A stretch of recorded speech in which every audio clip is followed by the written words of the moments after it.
Start later. 3 minutes.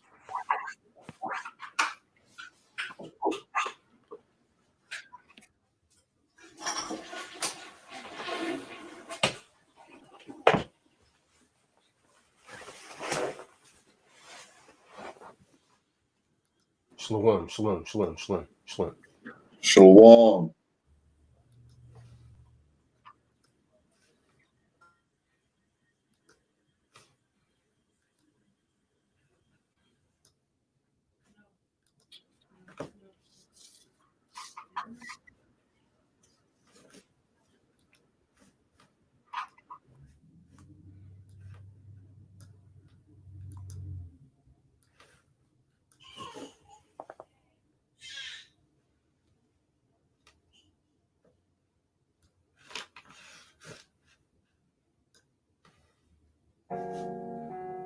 This song here is dedicated to all the new people who just came in the truth. You know, on your journey, you're going to go through a lot. People going to be telling you how you shouldn't keep the Sabbath and how the law is done away with. You know, my advice to you is just ignore it. You know, keep the Most High first and keep His law. That's what we doing over here. We resting. We're chilling on the Sabbath. That's what we doing. We chilling on the Sabbath. We're chilling on the Sabbath. I know y'all go to church on Sunday. They all confused. We're chilling on the Sabbath. We're chilling on the Sabbath. The seventh day of the week. We're chilling on the Sabbath. Friday sundown. The Saturday sundown. Say we're chilling on the Saturday while everybody's out doing what they want to do. We're reading scripture and singing to the Most High, 'cause we know the law and we keep the Father's holy commandments. So let people say what they want to say. Let them mock you for keeping His day. Yeah. We gon' be ready when Christ returns. And they have a church on the road, yeah. And they despise everything that we say, yeah. Even when we show them in the holy word. What the commandment says, remember the Sabbath and keep it holy. And we should always honor the Most High and do exactly what He say. And don't let the non-believers convince you that the law is done away with. You just rest and chill with the Most High, 'cause the Father knows who's here. So you tell them we're chilling on the Sabbath. Say we're chilling. We're chilling on the Sabbath. Don't call me, I won't leave the ash on the phone. We're chilling on the Sabbath. And we're chilling on the Lord's day. We're chilling on the Sabbath. You back on you, tell them this right here. Now don't look for me on no Sunday at your church no more, 'cause now I keep the holy Saturday. See, I can show you in my Bible, Exodus chapter 20. Just scroll down and look at verse 8. Verse 8. The fourth commandment says, remember the Sabbath and keep it holy. And we should always honor the Most High. And do exactly what He say. And don't let them non-believers convince you that the law is done away with. You just rest and chill with the Most High, 'cause the Father knows who's here. You tell them we're chilling on the Sabbath. Say we're chilling, y'all. We're chilling on the Sabbath. You can come through if you want to. We're chilling on the Sabbath. And read some scriptures about our Heavenly Father. We're chilling on the Sabbath. Because the fourth commandment says, remember the Sabbath and keep it holy. And we should always honor the Most High and do exactly what he said. And don't let them non-believers convince you that the law is done away with. You just rest and chill with the Most High, 'cause the Father knows who's his. We're chilling on the Sabbath. Now we chilling on the Day of Atonement. A lot of you scoffers, you went to work today. Most High is going to deal with you too. You know you wasn't supposed to work. There's no excuse for that. Most High said you're supposed to be cast out of the nation.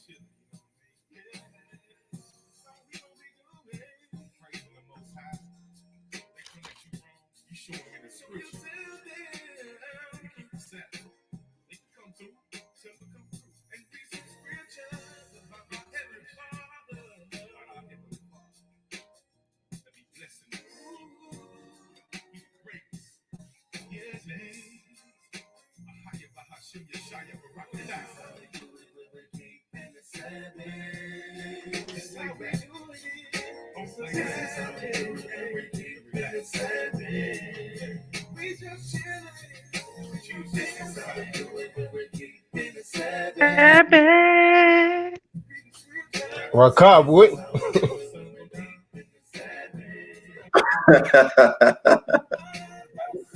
This part of his album? Nah, that's not him. I just heard Zadok start singing, so you know. Rakab, man, he started singing. I know it's hard. Trying to live right in this wicked kingdom.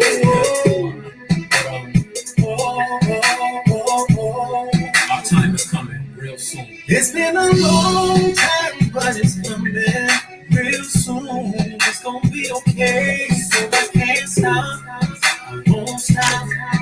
Israel, don't stop. Everything that you're going through, suffering, trying to stay faithful. Well, Richard Stewart, you ain't going through nothing no other Akim hasn't gone through. There's no excuses. The Most High is going to deal with you.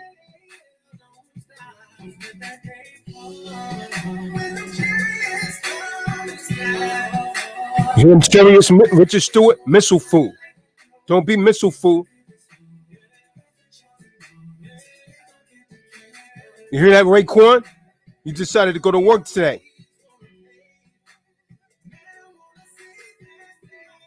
Can't say you didn't know.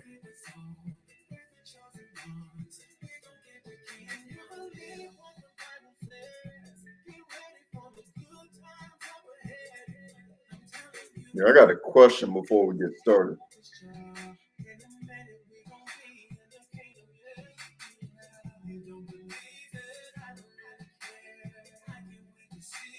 A lot of them don't believe it. But you're going to see it and you're going to feel it.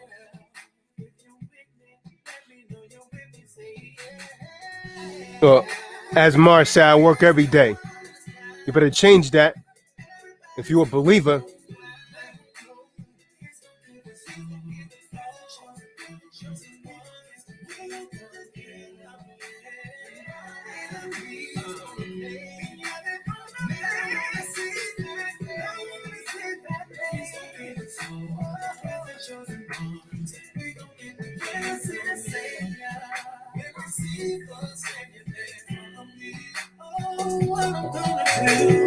I'm so happy that I'm on my knees and there. I throw my hands in the air and sing, oh, sweet home. In the land of Israel where we belong. Oh, we can sing this all the time. And so, Recall. you got Recall here with you too. Hey, we digress. But we digress. We digress. See, we digress. See that? We could do that too. See? Those eyes. Wow. That's spot on. Yeah, so pretty soon the Day of Atonement will be over. Depending on where you are. It's approximately 6:49, 6:50 around here. It's probably a little earlier in the South. 5:44. See that? 5:44. So that one over there should have just ended. So yeah, typically. No, I meant the current time. The current time is 5:44, not 6:40. Oh yeah, but I'm talking about when the sun sets here. It's around 6:49. So that's when the fast should end. David, is between you and the Most High. But I tell you, I asked you last night, were you listening? And you said yes.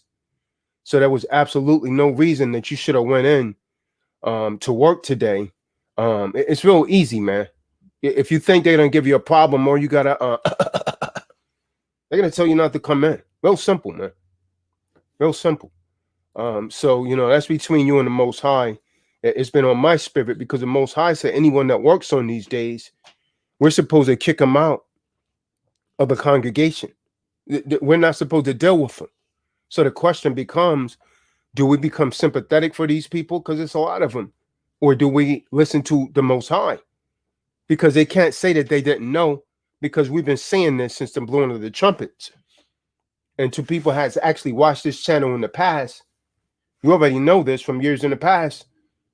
I typically cover this kind of stuff, man. And so, we're gonna explain exactly again what this day should represent, not to some of you, but all of you.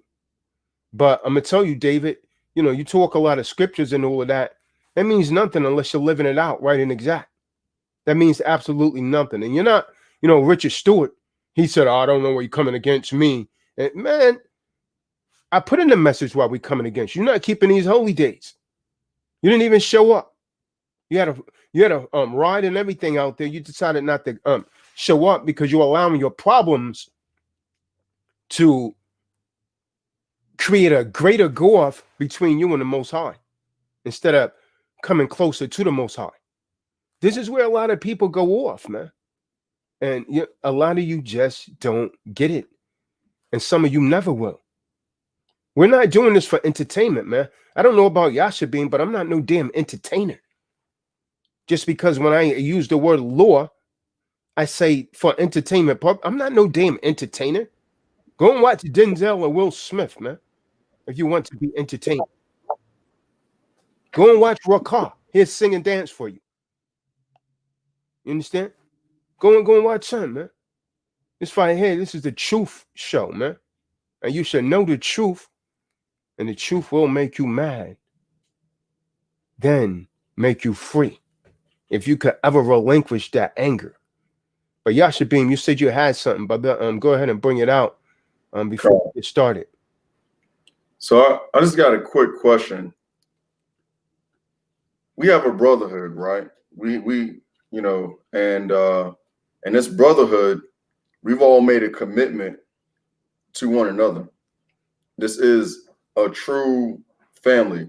So all you doubters out there, the ones that are part of true disciples of Christ that are at the top, this is what we do firsthand. So if you get from the head members of your family that you're supposed to be on these calls and you're supposed to, make sure you watch every single message, participate, read, and then because you choose not to, you fall into a pit. We had a brother say that, oh, well, he just didn't know, or it was his, it was again, he didn't understand, and we should probably bring understanding. No, you messed up from the beginning. It's past the point of trying to show mercy because of understanding. It's up to the next level. You add in, sin upon sin because you chose not to do the one thing, the basic thing. You added sin on top of that by working today. And they're going to call it because you didn't understand. You didn't understand because you didn't do what was required from the most basic level. Cool. So I guess it's not a real question. It's more so just me putting it out there, for the T-Doc family. That's all I got. Oh, I do have a precept for that. That is Ecclesiasticus chapter 3 and hold on a second. Chapter 3 and verse 7. Ecclesiastes chapter 3 and verse 7. Rock 3 and 7. 27. 3 and 27. And it reads, and abstinent heart shall be laden with sorrows, and the wicked man shall heap sin upon sin. Come on. So And that's exactly what they're doing, adding sin to sin.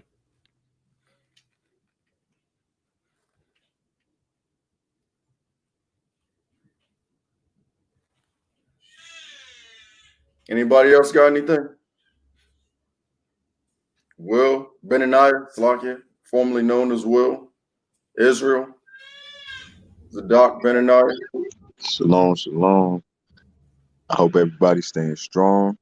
Me personally, I'm like really thirsty, but I'm staying strong in the spirit, and I hope everybody else doing the same. Come. Let's finish out this Day of Atonement. Hey, this guy, this guy, who was monitoring the room, put this dude Asmar in a damn timeout. Yeah. He out of control, man. Yeah, if he comes back with that control. kind of nonsense, just go ahead and block him. And I really shouldn't have to say that, man. They come in here with these kind of vibrations, man. This is supposed to be a day where no one gets angry, man. Look at how Shaitan's trying to come, man, towards the end, of the day, and trying to get us to, get into an argument with a debtor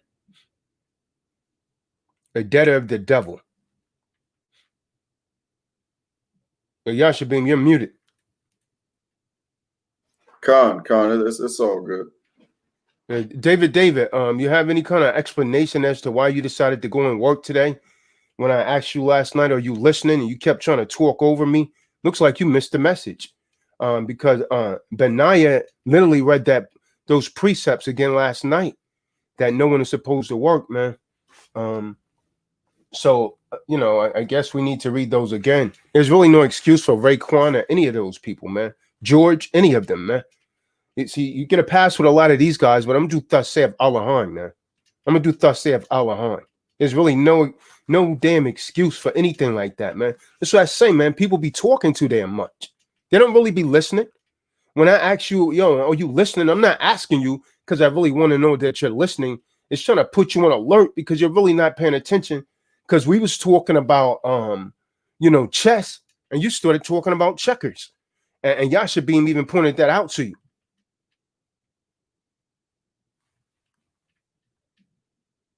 Hey, shalom, Mr. Good vibration. So, you had George that went into work. Richard Stewart, he was probably at work. I'm pretty sure Daryl Suber was at work. He's not even on the call right now, man. The Most High, and all of these people, when you look at their lives, the Most High dealing with them already.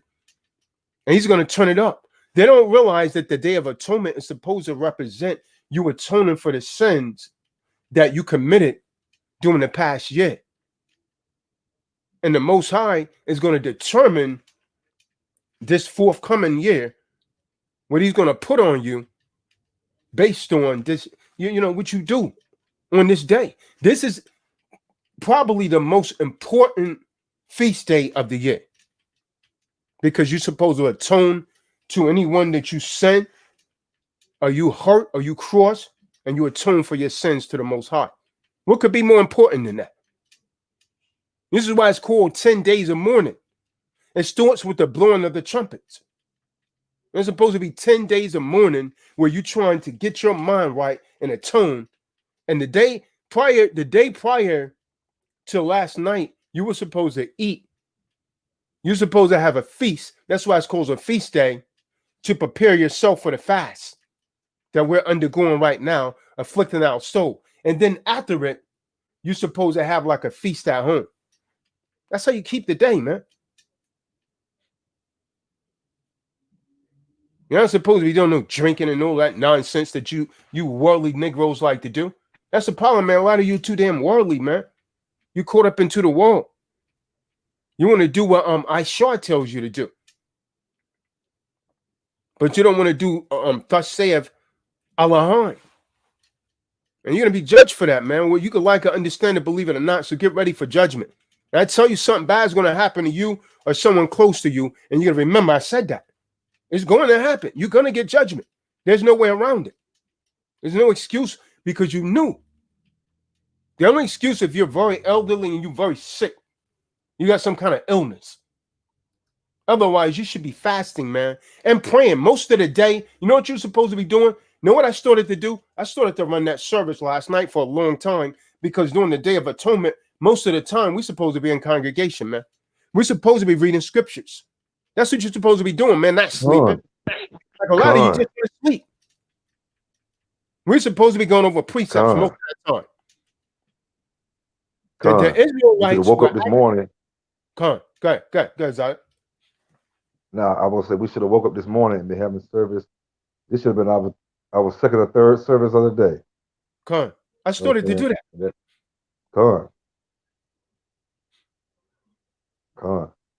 Next year, Lord's willing. And they at work. We calling them. I told Israel, I'm gonna call some people and watch some of them be at work. The Negroes wicked, man. They come on here and they put on an act, man. They come on, they acting. You pull the damn curtain back, they at work. David's always talking scriptures. He at work. David, are you listening? Yeah, con. When a man keeps saying con, yeah, come on, man. Con, everything, con. Yeah, all right. David, are you listening to con? All right. Let's give him a call, Israel. I bet someone's at work. Where are they at work? Not picking up the phone. Then Richard Stewart telling, hey, reach out to a brother. Jah's gonna get your ass killed. Jah's nothing but a damn idol from a damn comic book. Ain't no such damn thing as Jah. Jah's about as real as Jesus is. It doesn't exist. It's made up. Your God, which is exactly what it is, a deity, goes back to the 1400s.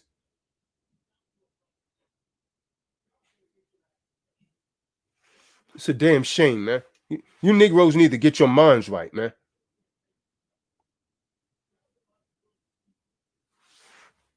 So, man, let's get into this, man. See, David's quiet. He ain't got nothing to say, man. I mean, what's his explanation? We want to know, where's Ray Corn? I sent him the link again.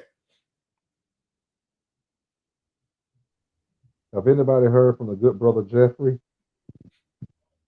Nah, I haven't heard from him, man. No, I love brothers. Reach out for him, man.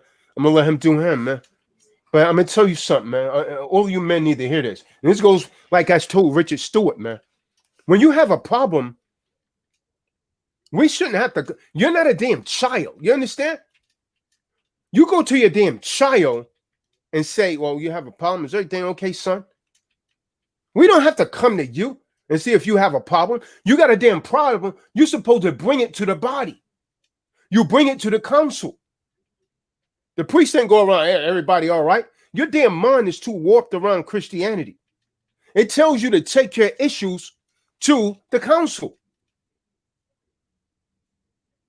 Council don't have time to go to everyone's house. Oh, you got a problem, everything all right?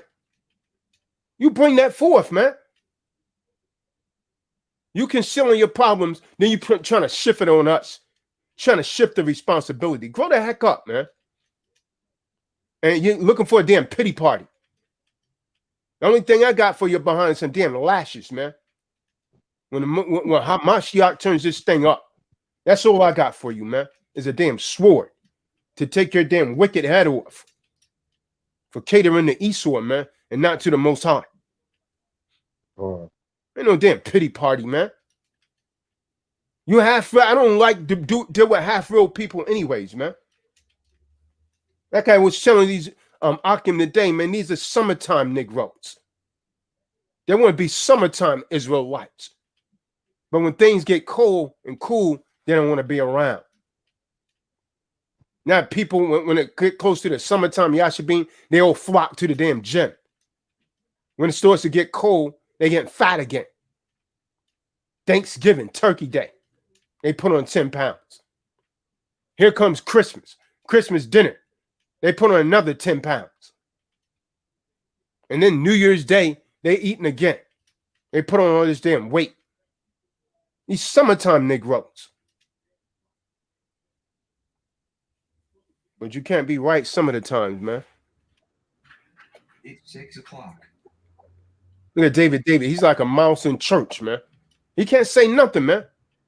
Because he's cutting himself by what he did. George, too, man. There's no excuse. I don't care if you are new, man. We've been putting this out for a minute.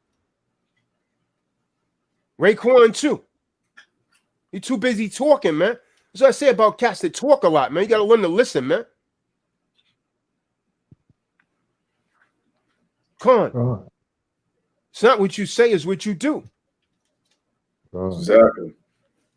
They talking, David. Yeah, you get behind. I'm gonna follow you guys. Yeah, all right, Roger that. You're gonna have to deal with the Most High, man. But the Most High's gonna jack them up, man. You never know when it's coming. I mean, I use myself as an example. Dang on, you know, I had an issue, you know, dang on tree done. I fell on the dang on house. I'm over here trying to keep relatives out the dang on system. So I mean, I brought it to a couple of brothers, let them know, hey, this might be, you know, might be going on. Might have to adopt, you know, somebody, you know, things like that. I brought it out a little bit over the affirmation that we got from the blowing of the trumpet message in North Carolina. You know what I'm saying? Like, you gotta say something to somebody. You know, if I feel like I gotta keep calling you, you know, just to pull something out, you're really making it grievous for you know, for the priest to do his job and to keep his commitment to the Most High. And when you make it grievous for the priest to look after your soul, you know, the Most High is going to bring judgment upon you, and you actually just killing your mercy and your grace. You're killing your mercy and your grace when you're making it hard for the you know, for leadership to really look after you. So when you get this correction, it's not even, and I put in the text chain, it's not us judging you. We're just the witnesses. Come. You know what I'm saying? We are not the judge. The Most High is that. So for us to put out any kind of scriptures or any kind of proverbs based on, you know, what's written, and you're going to get mad at us, that's real love. If you're cut, it's supposed to be cut, because that's what's supposed to change you. Ah, that hurt. You know, put your hand on something hot. Ah, make you think. Come. Oh, I don't want to do that again. But instead of you saying you don't want to do that again, you're gonna blame the damn pot for being hot when it's cooking the food. That's, I mean, really? Does that? I mean, that doesn't make any sense. Come. So this day, you're supposed to absorb this holy day with a 24-hour fast and intensive prayer. Spending most of your services, again, most of your time in the service. We should have been doing this. I started to do it. I started to run it longer last night. Brothers looked like they was getting tired. I started to do this today, man, around 2, and do it all the way until the sun sets. A lot of cats probably wouldn't show up, man. In Yiddish, they call it Yom Kippur. It's the Day of Atonement, man. And it's considered the most important day in our faith. Why? Because you're atoning to the Most High, man, for the sins that you committed throughout the entire year. We've been over this before, man. It falls in the 7th month, right? Tishri. Depending on the calendar year, it's going to fall in either September or October. Obviously, this year, it fell in September. And so, again, the blowing of the trumpets marks the beginning, what is known as the 10 days of Ah, or the 10 days of Woan, right? You're supposed to be repenting, right? You're supposed to be repenting, man. How you going to work? You violating the scriptures. You're supposed to make amends and ask for forgiveness, how the Most High gonna forgive you for something? You at work. You're working. You're supposed to be asking for forgiveness of sins that was committed during this past year. But let's get that again, Benaiah. Let's let David hear this, man. Let's let David hear it. George, Richard Stewart, Daryl Sober still's not on the court.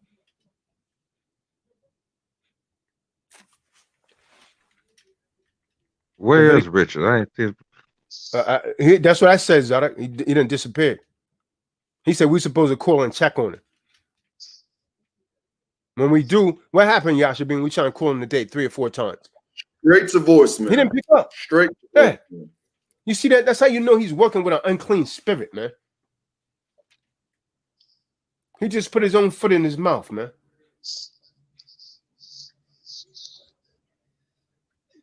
Come on. Book of Leviticus, chapter 23, verse 24.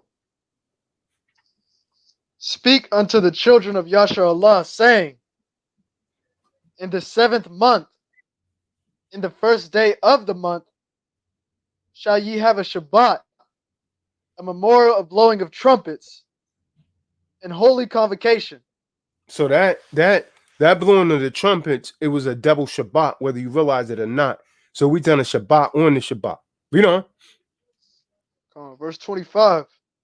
Ye shall do no servile work therein, but ye shall offer an offering made by fire unto Yahweh.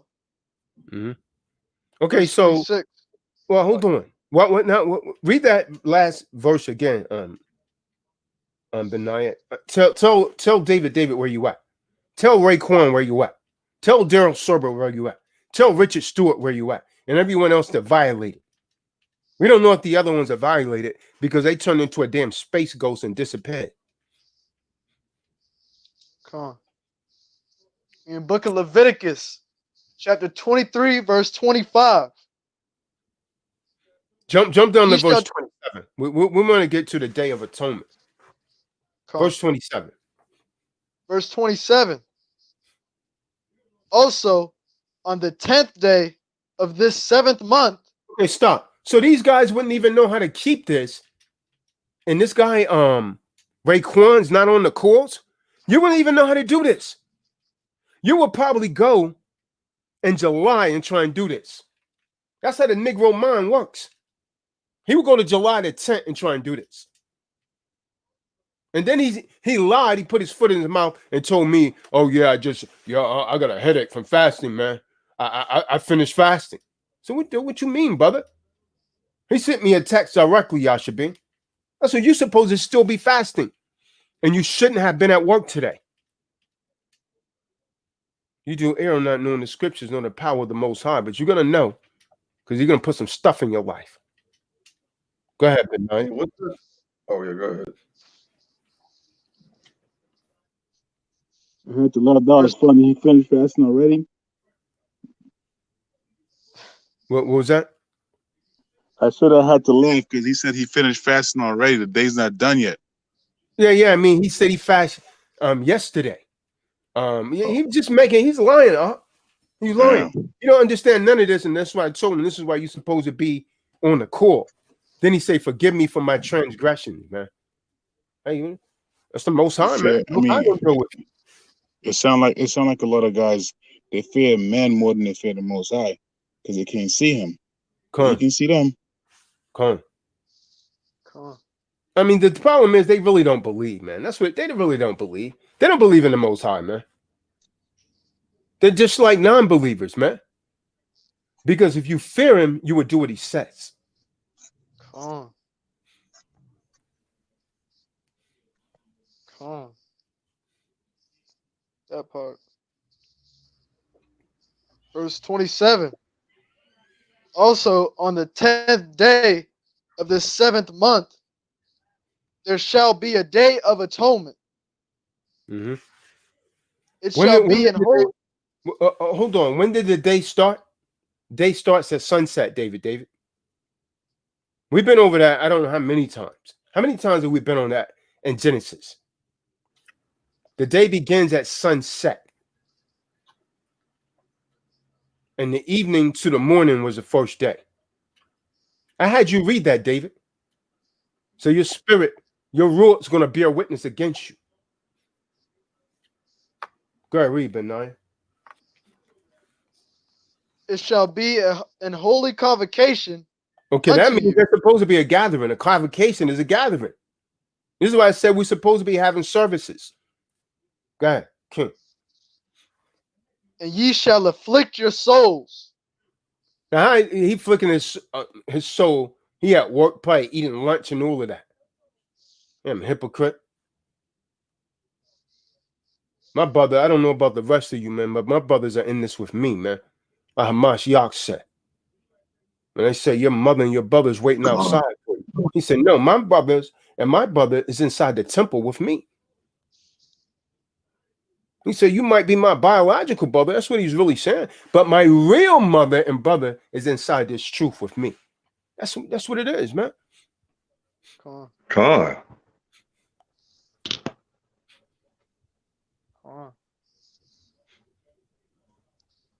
An offering made by fire unto Yahweh. Verse 28. And ye shall do no work in that same day. Hold on. What the Most High tell Daryl Serber? Ye shall do no work. What the Most High told David? Ye shall do no work. What the Most High told Raekwon? Ye shall do no work. No work. No work. No work, David. None. That means no damn drinking strong drink either. Read. For it is a day of atonement. You're supposed to be begging for forgiveness, David. You talking about you don't want to defame the camp by things you've done in the past. Why are you not begging for forgiveness, but you doing more? Then you say you got your own assembly. Shame on you, man. Shame on you. That's how you leading them? Go ahead, read. To make an atonement for you before the Supreme Elohim, Yahweh. Verse 29. Let's see what happened. Let's see what's supposed to happen to these dudes that work. Come on. For whatsoever soul it be that shall not be afflicted in that same day. That means the only you that's not fasting, only you that serve not having drink today, Dave. Only you decided not to fast. This is what the Most High says. All right, read on. He shall be cut off from among his people. He shall be cut off from among his people. All of you that didn't fast, Most High saying we're supposed to cut you off. Now, where's Marty Monk? I sent him a link. There's something going on with that brother too, man. He always be going hard when I be talking about commerce, man. But when these scriptures start coming out, man, that's how you know who's real. This is your real salvation right here. Neither is there salvation in any other. God. Go ahead, Benaiah. Come on. Verse 30. And whatsoever soul it be that doeth any work. Well, hold on. If David goes into work, if Raekwon goes into work, if Richard Stewart goes into work, as Dale Serber goes into work, read. That doeth any work in that same day, the same soul will I destroy from among his people. Most High said he's going to destroy you behind, man. Most High said he's going to destroy you from amongst his people. So get ready for judgment, man. He didn't say when, but judgment is coming to you, man, because you knew. And when you know something, you take these things lightly. The scriptures say when a man or a womb man sins and they know they're not supposed to do that thing, they're worthy of death. They're worthy of death. That's in the book of Romans 1:32, man. Someone get that. Most High say you worthy of death. That's why he said, I will destroy you from amongst your nation.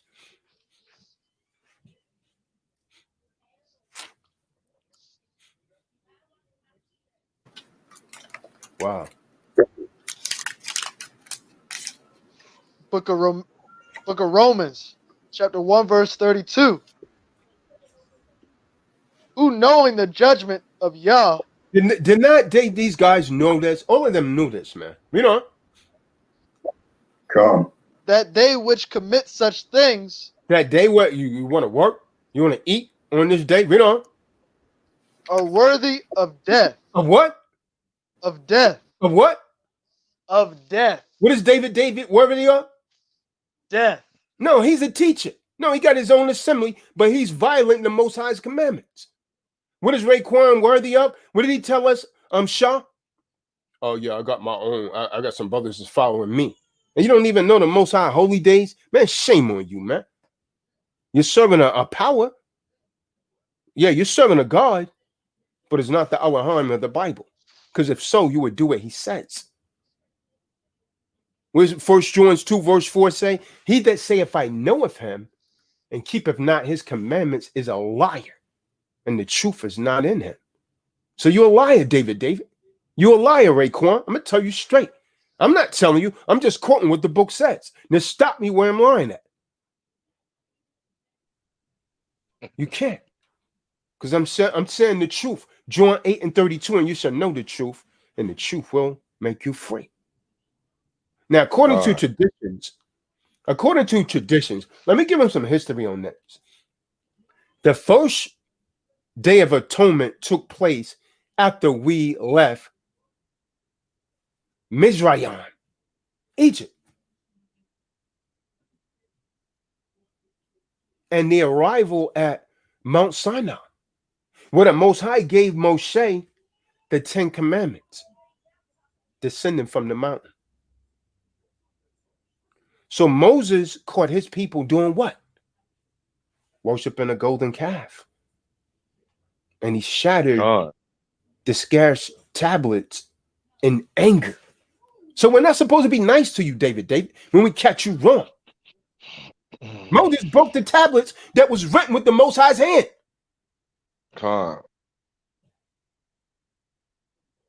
Because the Israelites atoned for their idolatry, the Most High forgave their sins and offered Moses a second set of tablets.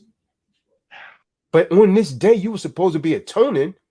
How can the Most High forgive you if you're violating the very day that you're supposed to be atoning?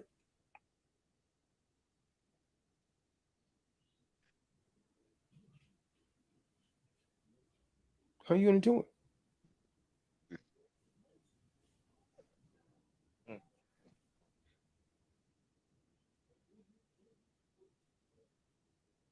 How are they going to do it, man?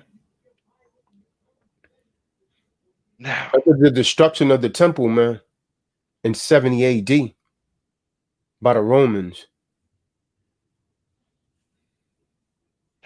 a lot of these rabbis, these Jewish rabbis, they changed a lot of things around, man. You know, a lot of our people are following this nonsense. But according to the Most High's tradition, the Most High judges all creatures during these 10 days of awe, between the blowing of the trumpets and what they refer to as Yom Kippur, the Day of Atonement. And he's deciding whether or not they will live or die in the coming year. So David, you, Daryl Suber, Richard Stewart, Raekwon, all of you that violated this day, you may not make it out of this year, and you're going to remember that I said that.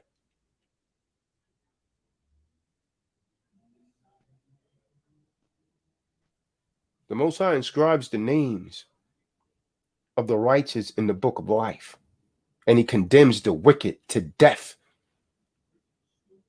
And people who fall between the two categories, Hamashiach already told you what he's going to do. So that means, since we don't know where we're going, Zara, we're supposed to be using this day to repent. This is why the Most High gave it to us. I don't know if I'm going to heaven or perish in hell. So I'm supposed to be atoning, man. I can't do that if I'm going against what the Most High says. We're supposed to be using this day for repentance, man.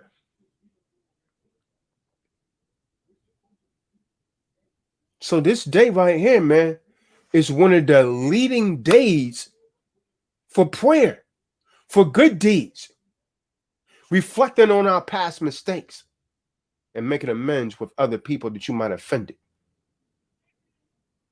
This is a scarce day, man.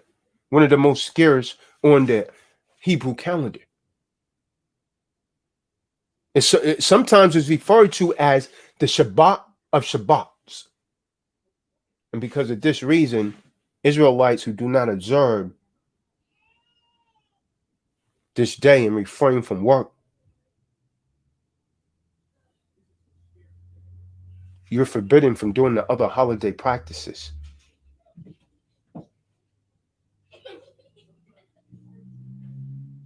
The Torah commands Israelites, as Benaiah just read, the adults, not necessarily the children, but the adults. It commands, not suggests, it commands the Israelite adults, except from the sick ones and the elderly and women who are pregnant. Women are pregnant don't have to give this. They don't have to keep this. To abstain from eating and drinking, as Benaiah just well read, between sundown to sundown. Sundown. Right? And this fast is believed to cleanse the body and spirit, not to serve as a punishment. How many of you are doing that, man?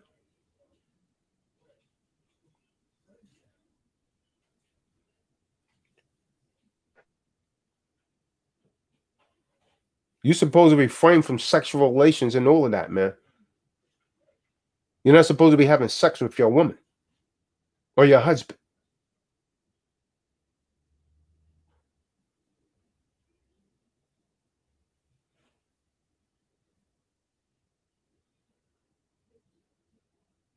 You're supposed to stop focusing on material possessions this day also.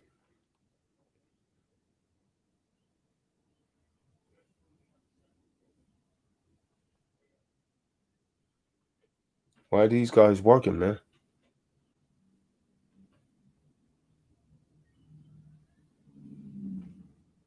Now, during the biblical times, man, the high priest would actually go into the holy temple, man.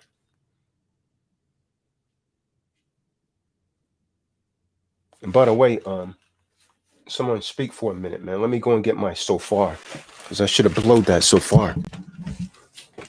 Khan. The priests, they also had a duty to also withhold the two goats, the scapegoat, and the goat with the scapegoat.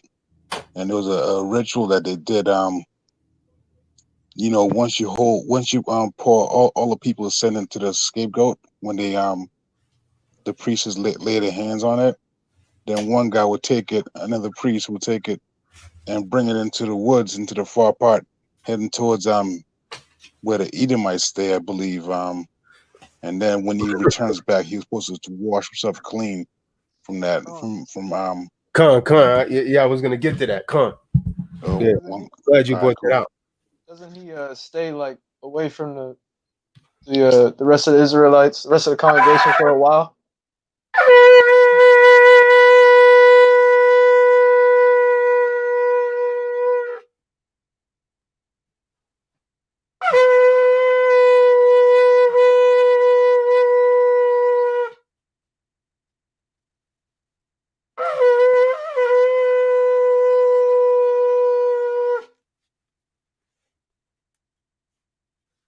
All right, go ahead, Tawana.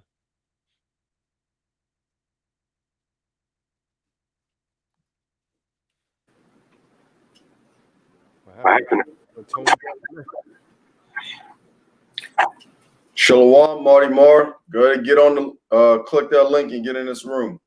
Marty Moore should have been learning, man, because he's the older soul and he need to know this stuff, man. The older you are, the more apt you should be, man, and doing this stuff, man, because you don't know when you're gonna check out. Not that I may have any longer than him, but yeah, I mean, the older you get, man, the wiser you supposed to become, man. You stop taking this. You can't be a worldly Negro anymore, man. Con. I think it's at the book of Isaiah. One of them books. The days of age should.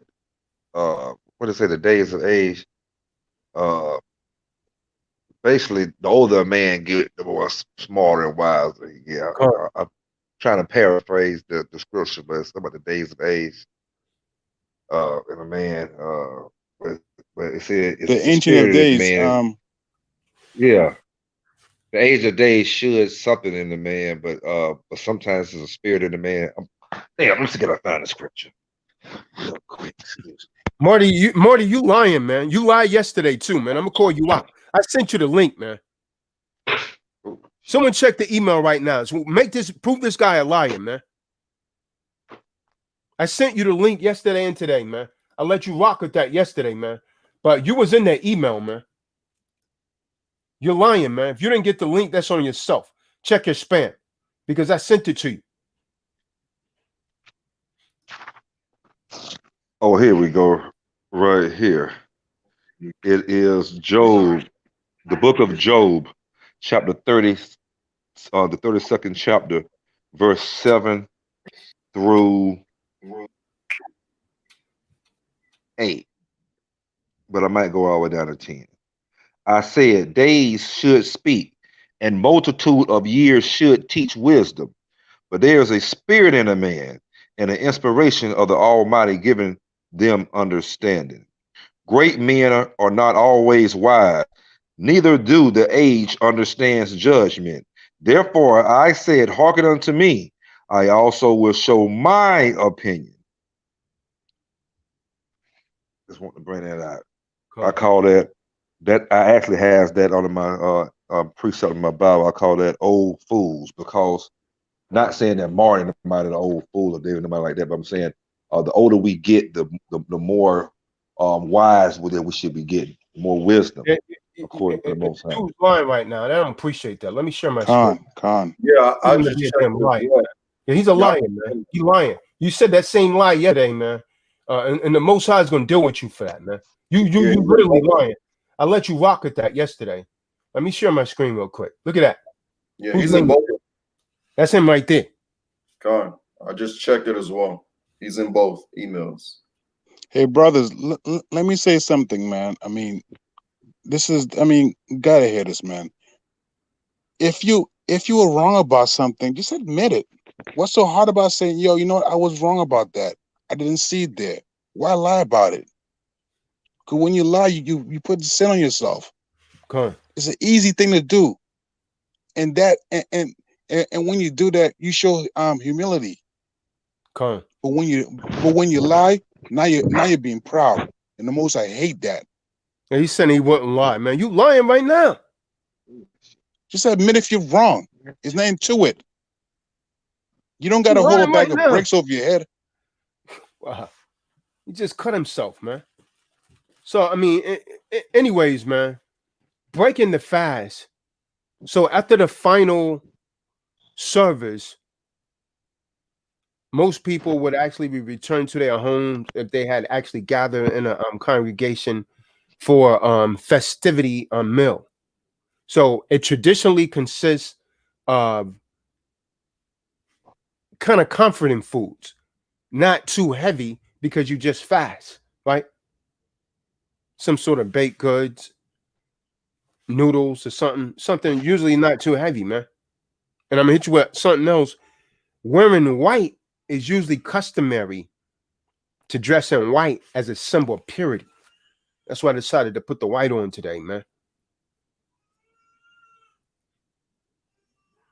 And some people, they're go ahead, Zara.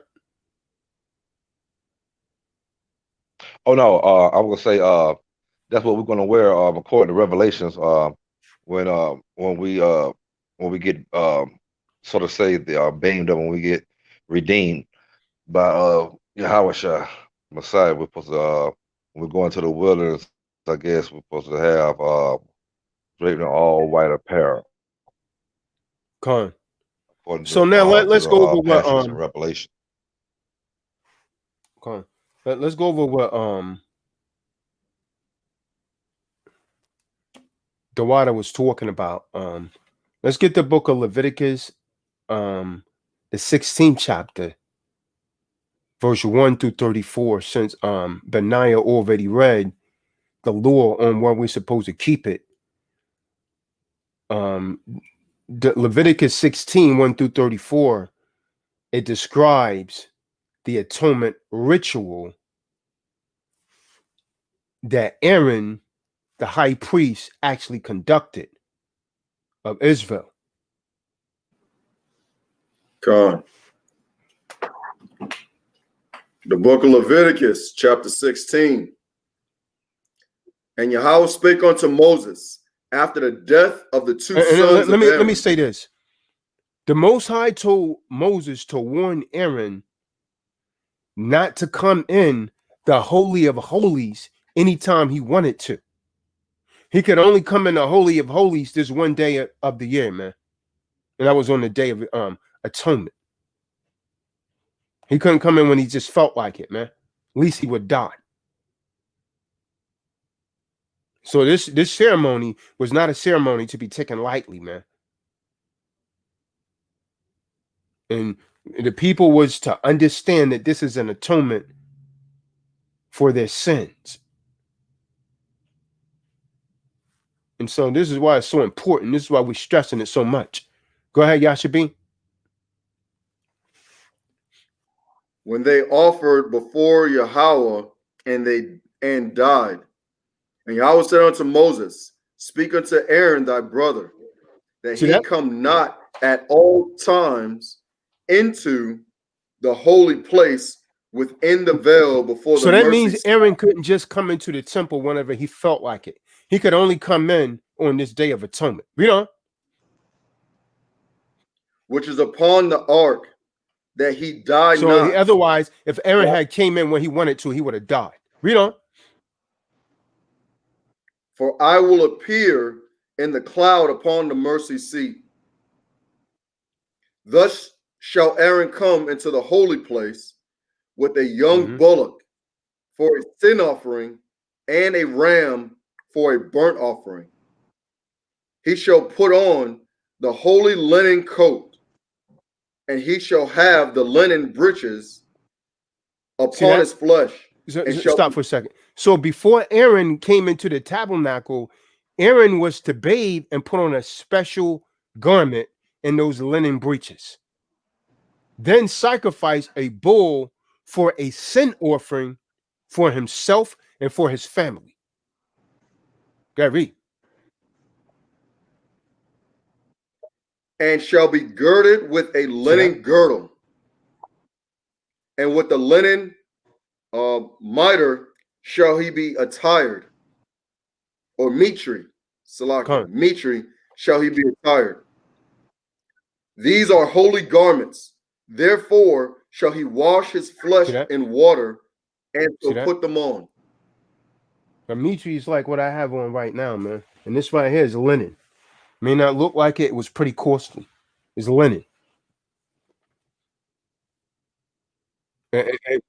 Verse 5. When you get to verse 6, you're going to find out that Aaron was, he sprinkled the blood from the sacrifice on the Ark of the Covenant.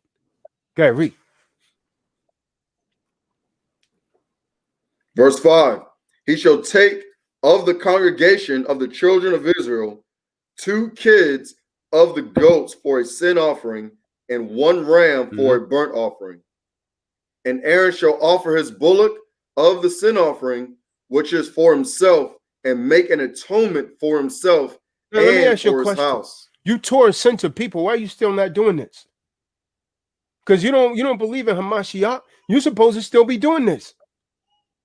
People that follow the Torah only and the Tanakh. Read.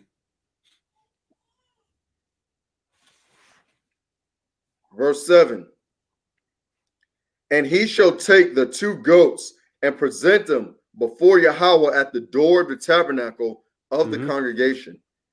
And Aaron shall cast lots upon the 2 goats, one lot for Yahweh and the other lot for the scapegoat. This is what Dewada was talking about. And some of you know, Benai and people like that, they might have heard this term in the world, or that's an scapegoat. This is where they got it from. They got it from our culture, man, our heritage. When people use that term scapegoat, this is where it came from.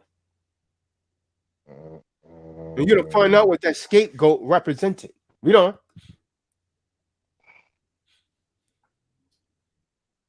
And Aaron shall bring the goat upon which is Yahweh's lot fell, and offer him for a sin offering. Verse 10. But the goat on which the lot fell to be the scapegoat shall be presented alive before Yahweh, to make an atonement with him, and to let him go for a scapegoat into the wilderness. And so stop. So what Aaron did before he released that goat, he placed his hand on that scapegoat head, and all of the sins that the children of Israel had committed that year, he placed those sins on the scapegoat. Aaron placed his hand on the cover on the head of that scapegoat. So all the rebellion, all the wickedness of the Israelites, he put it on that scapegoat, and then he sent that scapegoat out into the wilderness. Con. And that goat, that what that scapegoat represented, is supposed to be carrying all the sins of Israel. And that was forgiven for another year. But if you didn't do this, you've been to work, Most High is not forgiving you, man. You haven't been fasting, the Most High is not forgiving you. I'm going to tell you straight. Shame on you. Go ahead, Yashabi. Verse 11. And Aaron shall bring the bullock of the sin offering, which is for himself, and he shall make an atonement for himself and for his house, and shall kill the bullock of the sin offering, which is for himself. Verse 12. He shall take a censer full of the burning coals of fire from off the altar before Yahweh, and his hands full of the sweet incense, beaten small, and bring it within the veil. And he shall put the incense upon the fire before Yahweh, that the cloud of the incense may cover the mercy seat that is upon the testimony, that he die not. Now, go ahead. And he shall take of the blood of the bullock and sprinkle it with his fingers upon the mercy seat eastward, and before the mercy seat shall he sprinkle of the blood with his finger 7 times. Then shall he kill the goat of the sin offering that is before the people, and bring his blood within the veil, and do with that blood as he did with the blood of the bullock, and sprinkle it upon the mercy seat and before the mercy seat. And he shall make an atonement for the holy place because of the uncleanness of the children of Israel, or Yasha Allah, and because of their transgressions in all their sins. And so shall he do for the tabernacle of the congregation that remaineth among them in the midst of their uncleanness. So we don't do this anymore because we believe in the Hamashiach, and our redemption comes through his blood. Why doesn't the Old Testament only Israelites do it? I'll show you why we don't do it anymore. Benai, get Hebrews 7:27.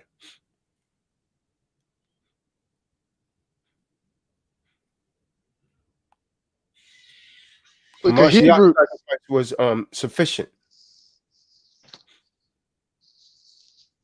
Book of Hebrews, chapter 7, verse 27. Who needeth not daily, as those high priests, to offer up sacrifice, first for his own sins, Mm-hmm. and then for the people's. Did we not just read that? Read on. Come on. For this he did once when he offered up himself. Come on. So that's saying it's talking about that he who did once when he offer up himself. That's talking about Hamashiach. This is why we don't have to do it anymore. That's in John. Get Yakanan 19 verse 30. We don't have to do that anymore. You Torah center people, you supposed to still be doing it. Who are you waiting on? Con. The book of Yakanan, chapter 19, verse 30. When Yahushua therefore had received the vinegar, he said, "It is finished." It is finished. And he bowed his head and gave up the ghost. That was the end of the animal sacrifice right there. It is finished. Let's prove it. I could prove it, David. Get Hebrews 10, 1 through 12. I could prove it, David. Don't pretend you can't hear me. You too near me not to hear me. He hasn't said a word, man. Not one word. Now. Damn, you sound just like him. David, I thought you was him. David. Now. Don't worry about it. I'm still here. I'm just trying to get these last few minutes in of repenting, and maybe the Lord will give me some mercy. David, we want you to get precept. Book of Hebrews, 10th chapter, verse 1. 1 through 12. He's an eloquent guy. Now stop me where I lie. All right, so Hebrews 10 and 1. For the law, having a shadow of good things to come, mm-hmm. and not the very image of the things, can never, with those sacrifices which they offered year by year continually. Let's talk about the sacrifices of animals that the hypocritical Old Testament Israelites supposed to still be doing since they don't believe in Hamashiach. Read on. Year by year, continually make the comers thereunto perfect. Verse 2. Yeah, we read it all the way down to verse 12. Read on. 12. For then would they not have ceased to be offered, because the worshippers, once purged, should have no consciousness of sins. Mm-hmm. And verse 3. But in those sacrifices, there is a remembrance again, made of sins every year. See that? You remember your sins every year, man. Hamashiach said your sins would be wiped away. Read on. For it is not possible, verse 4, that the blood of bulls and goats should take away sins. See that? It didn't work. They still sin. Read on. Verse 5, wherefore, when he cometh into the world, he saith, sacrifice and offering thou wouldest not, but a body hast thou prepared me. See that? His body. That was his body. He was the ultimate human sacrifice. He came down as a man so that man could actually be Elohim, could learn to be Elohim again. Read. In burnt offerings, in verse 6, and sacrifices for sin, thou hast had no pleasure. Verse 7, then said, I, lo, I come. In the volume of the books, it is written of me. Hold on, David. Let's get some understanding here. Okay. Did he say he just come in the Torah or the Tanakh? In the volume of the book, it is written. Bible. The whole Bible. He said he come in the whole Bible. Not just the Torah or the Tanakh, but the entire Bible in the volume of the book. Read on. To do thy will, O Supreme Elohim. Mm-hmm. 8. Above when he said, sacrifice and offering and burnt offerings and offering for sin thou wouldest not, neither had its pleasure therein, which are offered by the law. See that? Mm-hmm. Verse 9. Then said Yahweh, I come to do thy will, Supreme Elohim. He taketh away Allahim, David. Allahim. Allahim. You're not a Muslim say Allah. You're saying Allahim. Allahim. Allahim. That is the supreme powers. The word Allahim means powers. The word Allah is plural. It means power. Allahim means powers. They're talking about the Most High, the Father, and the Most High, the Son. Read on. He taketh away the first, that he may establish the second. See that? He took away the first form of sacrifice by animals that he may establish the second, being himself. The blood of a Mashiach. That's your redemption, man. That's your secure party creditor right there. The blood of a Mashiach. You're forgiven of your transgressions. The Most High forgive. Does Esau? I don't think so. I don't think so. Verse 10. By the which will we are sanctified through the offering of the body of Yahweh for all. That's right. 11. Every priest standeth daily ministering and offering oftentimes the same sacrifices, which can never take away sins. Verse 12.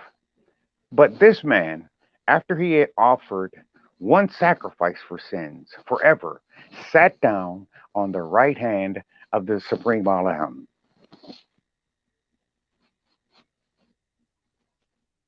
Verse 13.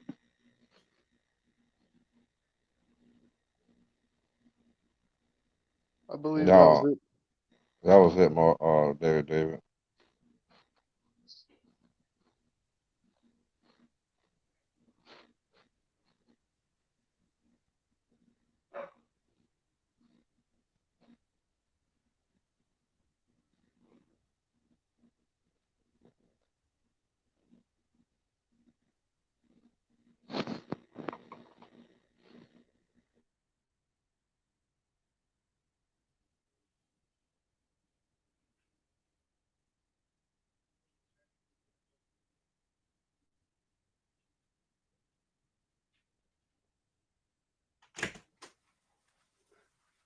David, you got silent, man. Everyone just got silent after that, man. Oh, he finished the. No.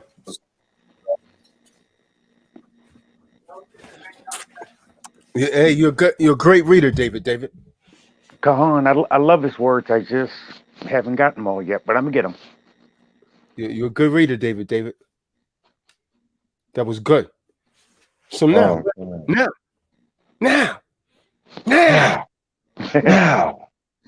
This is what we're going to do. Let's calm down. Okay. So now let's pick up from where we left off last night. Let's examine some of the excuses that people use to reject the true name. Some declare that Yahweh has many names. La'ah. Yahweh has one name and many titles, like Achaya, like the healer, like the shepherd, like the redeemer, like the father, the husband, the protector, etc., etc. Some claim that no matter what name they use, Yahweh will know who we mean. Is that true, David? That's what they say. But I mean, is it true what they're saying? Okay. Oh, no, it is not. No, it can't be. See, these excuses, man, they're boast of prideful arrogance, and essentially implying that the creator of the Shemaims and the Eretz, the heavens and the earth, It is. You can close the door if you want. will just have to figure this thing out. and deal with it. That's basically what you're suggesting. You have to take what we dish out. That's basically what you're suggesting when you call names like God, Lord, Jesus, Jesus,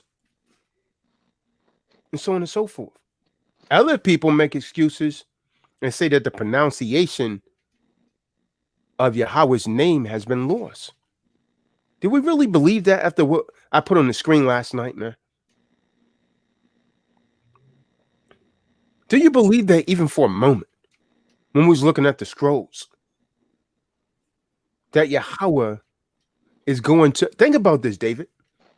Why will Yahweh command us to call upon his name and then allow the pronunciation to be lost?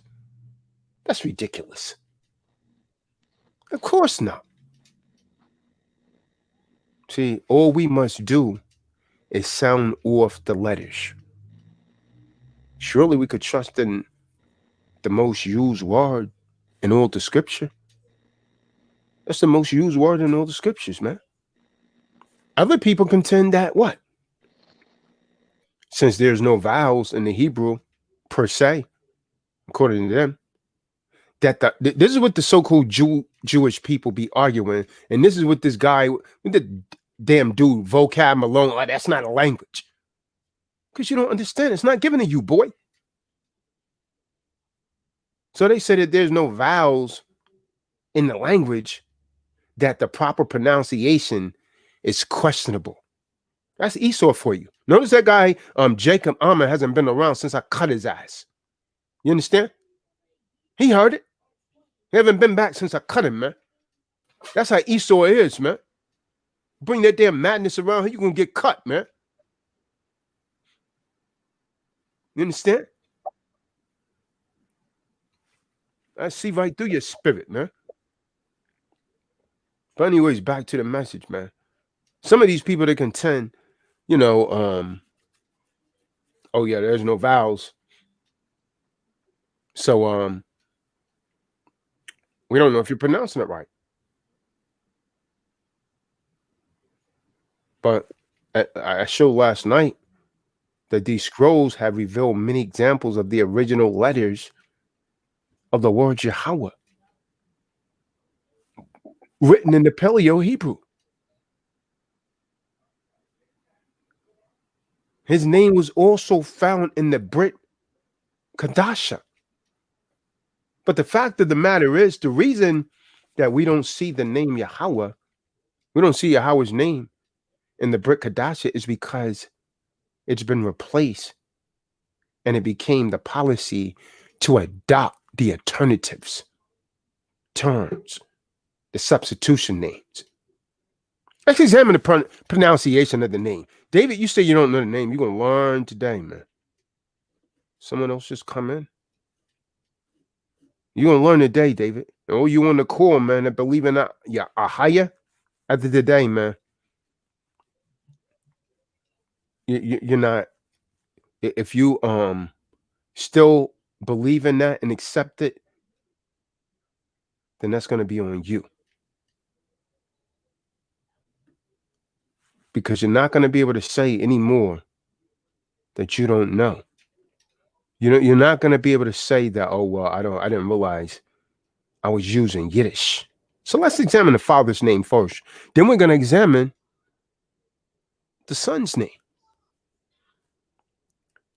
Now, the first century writer called Josephus, he tells us that the name consists of 4 vowels.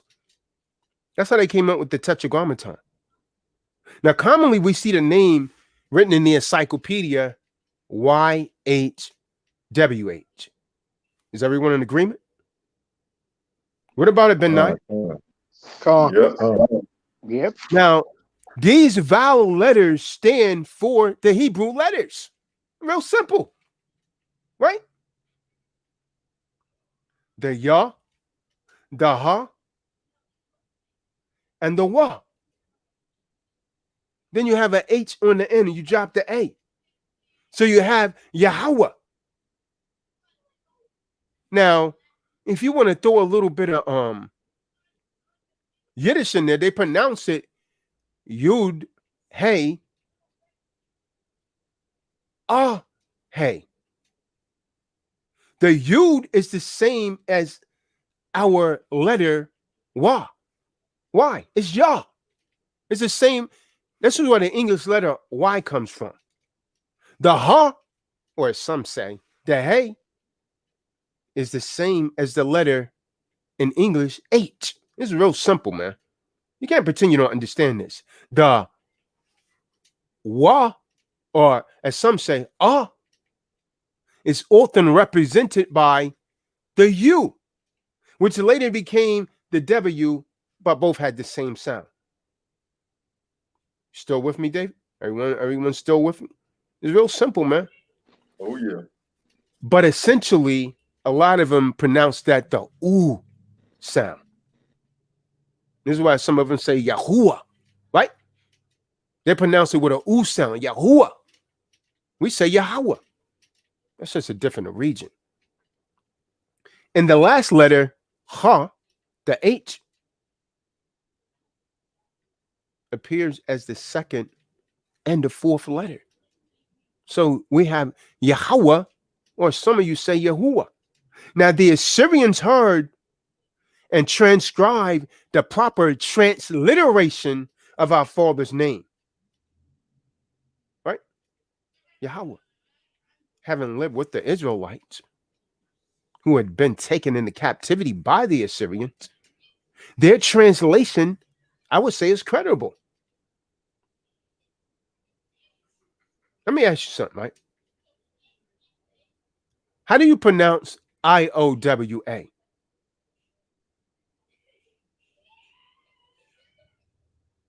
Someone pronounce that. I gotta put it in the room, man. Can't nobody hear me? Iowa. All right. Why am I bringing this up, Will? How do you pronounce that? Oh, you in the room. How do you pronounce that?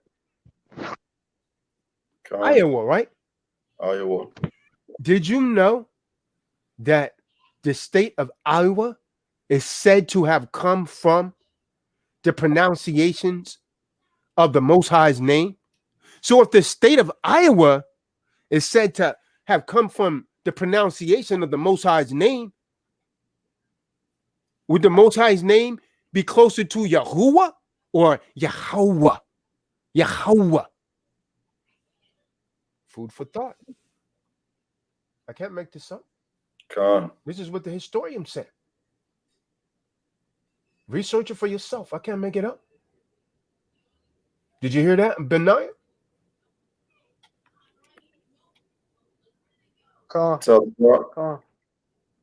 And this was headed down through my forefathers, the Gadites. These tribes were remnants of the explorers sent by Solomon to establish colonies and mine copper, tin, silver, and gold. So you saw me standing in Los Lunas, New Mexico, adjacent to the Decalogue stone. I showed that yesterday. Solomon. That dates back to the time of Solomon. King Solomon said to have sent Israelites here to establish colonies, and today people call them Native Americans or Indians. Baby. The real Native Americans look like me. You're looking at one. Indigenous American. Not Moabites that came down and migrated with our people, but I'm talking about the real biblical Gadites. Now, going back to Josephus, right? The first century historian, we read in his book, Josephus' Complete Works. I got it in the room, so I know which page it's on. Page 556. That he had observed the priestly headpiece. And on the headpiece, the father's name consisted of 4 vowels. Important. Because Esau and the Yiddish speakers said that there was no vowels in Hebrew. You're a damn lie. You're a damn lie. Josephus said that the headpiece consists of 4 vowels. Right? What were those vowels? It was the same letters that I just gave you. The first 2 vowel letters was the Yah, Ha. And according to Strong's H30 and 50, it's pronounced Yah. Go and check it out. Someone pull up Strong's Hebrew 30 and 50. Share your screen. Because I know they probably think I'm making this up, man. This is Most High's work, man. I give you right knowledge in these wrong times. Hebrew 30, 50, Strong's. This is why you got to have that Strong's exhaustive concordance. Nobody look it up. I'll look it up real quick.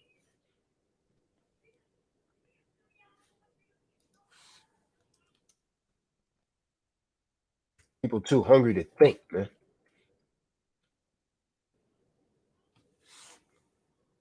No, I was doing it. I got it pulled up on the shared screen. All right. All right. What is that? What does it mean right there? Y'all should be? Yah. Strong's 30 and 50. Yah. Yah. Everybody see that? Come on. Can't make this up, Ben. Now you're going to learn today, man. And you're going to teach your mom and your grandma and your grandfather. And they're going to accept it, man.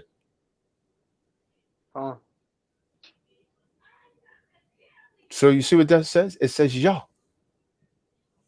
Those are the first 2 letters. It's pronounced Yah.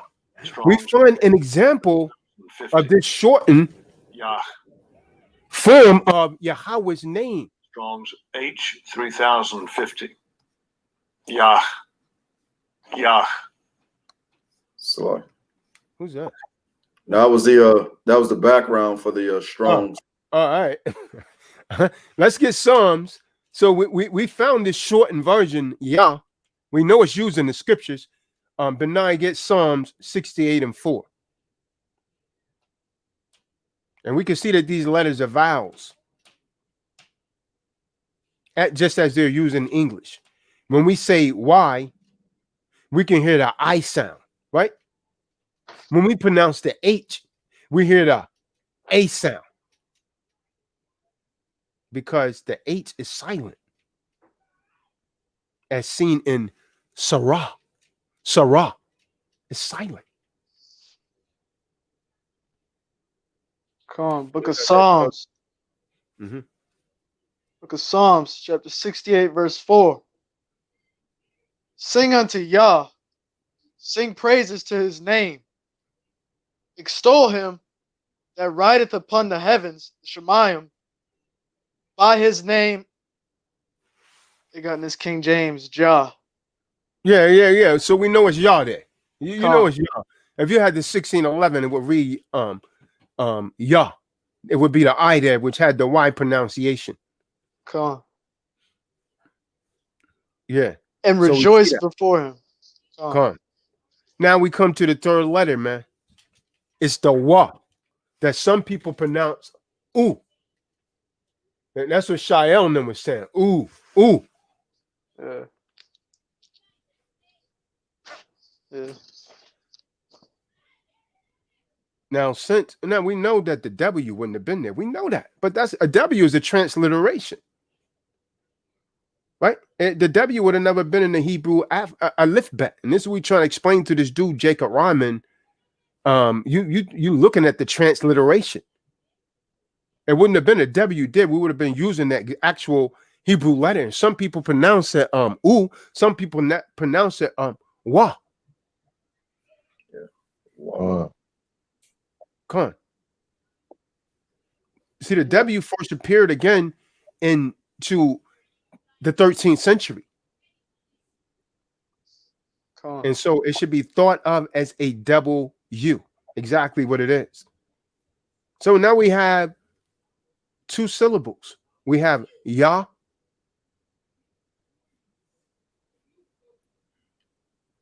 and we have the W sound. Yah. The 4th letter of the name is the vowel ha. Some people say hey. And some believe that the ending of Yahweh's name has a ah. And others say I. But the tribe of Yahweh Da gives us a significant clue. The name Yahweh Da is spelled Yahweh Da. Or in that modern Ibrit, it would be Yod, Hey, Wa.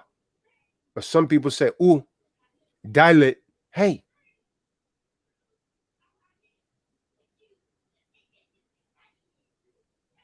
Now, is it possible to find the truth in Greek?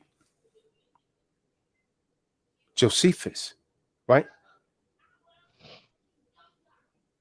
The historian confirms that the father's name consisted of the Greek vowels, the I, the A, the O, the U, and the E.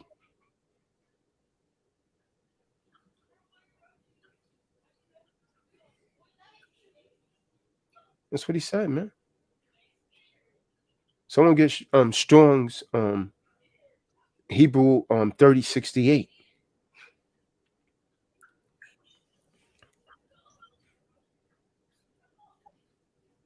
3068. I got it. Because the word Yah refers us right back to Strong's 3068.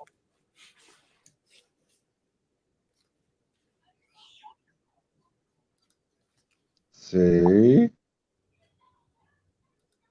We digress.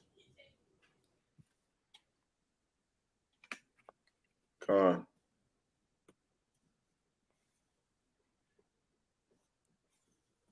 Can everybody see that?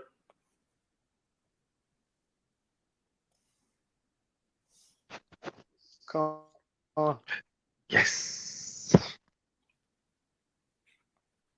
Strong's H 3068. Yehovah. Yehovah. Does that everyone understand what's going on there? Con. The V wouldn't be there. It will have the Wa sound. The O wouldn't be there. It will have the Ha sound. The E wouldn't be there. See, this is a Yiddish transliteration. Con. The E wouldn't be there. That would be Yah. Ha. That V will have the W sound. Wa. Yahweh. It would be Yahweh.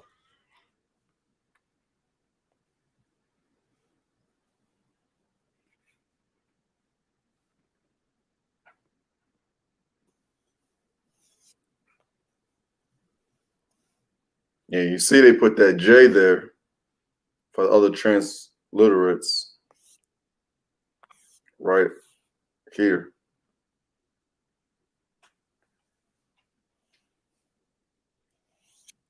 And they're translating it from that Assyrian script, or what we call the modern Hebrew, it looks like.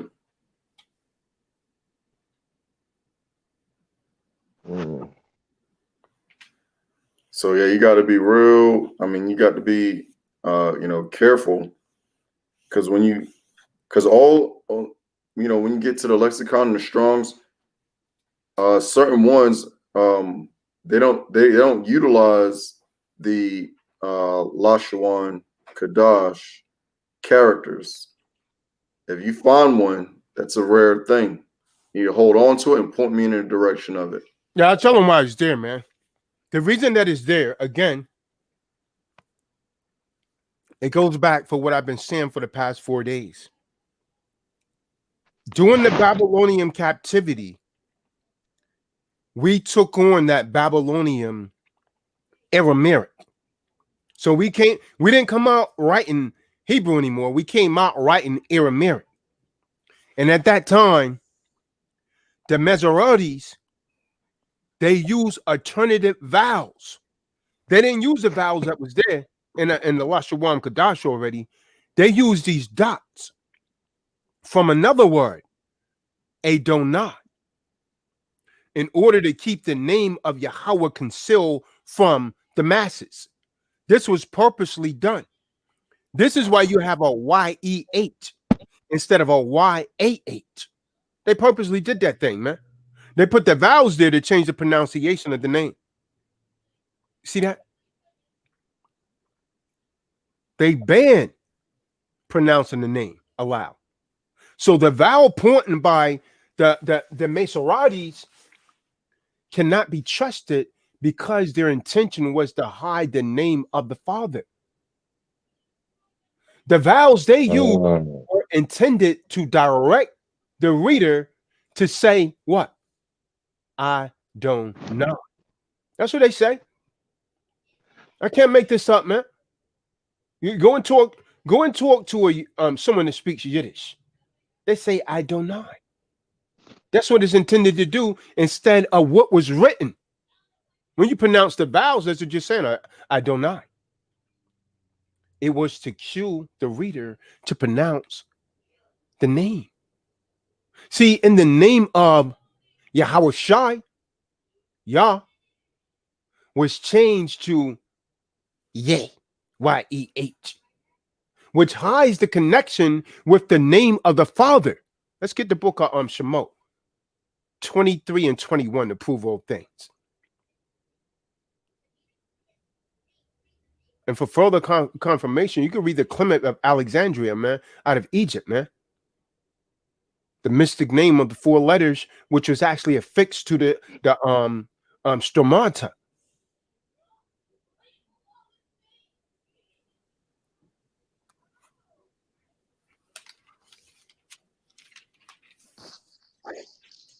Book of Shemot, Exodus, chapter 23, verse 21. Beware of him and obey his voice. Provoke him not, for he will not pardon your transgressions. For my name is in him. So he said his name is in the son's name. My name is in him. Yahweh Shah has Yahweh in it. Ahaya, I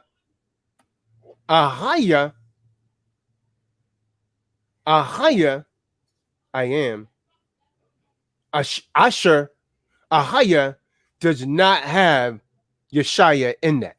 Or so like Yeshaya don't have Ahaya, Asher, Ahaya in it. Why can't GLCC followers figure that out? I'm blessed by the best, and his name is Yahweh. I guess we digress. We digress. We digress. See? Finish that out, Ben. Finish that out, Ben Naya. That was 21, verse 22. Oh no, stop right there. Then. Go on. Stop right there. So let's get Exodus 3 and 14. So the question is, how does Ahaya, I am, fit into the understanding of the Father's name at Exodus 3 and 14? Ahaya, Ashah, Ahaya. And he said, this shall you say to the children of Yasha Allah. Aya has sent me. Read. Ahaya has sent me. Aya has sent me to you. Come on. Look at Shemot, Exodus chapter 3, verse 14. And Yah said unto Moses, I am that I am. And he said, thus shalt thou say unto the children of Yasha Allah, I am hath sent me unto you.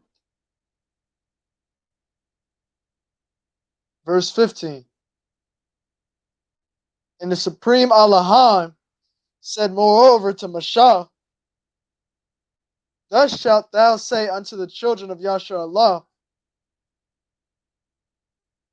Yahweh, the supreme Allahim of your fathers, the Allahim of Abraham, the Elohim of Isaac and the Elohim of Jacob has sent me unto you. This is my name forever, and this is my memorial unto all generations. Yeah. Okay. So watch this. Watch this. Ahaya Asha Ahaya. And he said, this shall you say unto the children of Yasha Allah, Aya has sent me to you. Ahaya Asha Ahaya means I am that which I am, or I was, I am, and I will be. So when the Father spoke, Ahaya, Asha, Ahaya, he was speaking of himself in the first person because only he could say I am. Whereas when he reveals to his people that his name is Yahweh, he's speaking in the third person. Ahaya is the name we are to know, declare, and to worship. He identifies himself exclusively by this name.